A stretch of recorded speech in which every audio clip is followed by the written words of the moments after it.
Kepala Rumah Sakit Pusat Angkatan Darat Gatot Subroto Albertus Budi Sulistia menjelaskan bahwa calon presiden dan calon wakil presiden dari Koalisi Indonesia Maju, Prabowo Subianto dan Gibran Rakabuming Raka akan menjalani pemeriksaan kesehatan dalam waktu sekitar 10 jam.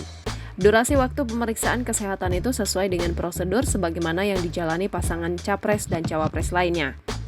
Sama dengan yang lalu, standar pemeriksaan, tim pemeriksa, alat pemeriksaan semua diperlakukan sama sehingga hasilnya pun harus standar, rangkaian pemeriksaan antara 8 sampai 10 jam. Kata Budi di RSPAD Gatot Subroto, Jakarta Pusat pada Kamis 26 Oktober 2023. Diketahui Prabowo dan Gibran tiba di RSPAD Gatot Subroto untuk menjalani pemeriksaan kesehatan yang merupakan syarat bagi capres dan cawapres yang sudah mendaftar ke KPU. Dari pantauan, Prabowo dan Gibran tiba di RSPAD Gatot Subroto, Jakarta Pusat sekitar pukul 6.59 waktu Indonesia Barat. Keduanya nampak mengenakan kemeja berwarna biru tua berbahan denim. Pada kesempatan itu Gibran terlihat datang bersama istrinya Selvi Ananda.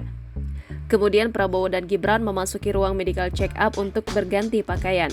Keduanya tampak tersenyum menyapa awak media dengan menggunakan kimono berwarna hijau sebelum menjalani pemeriksaan kesehatan.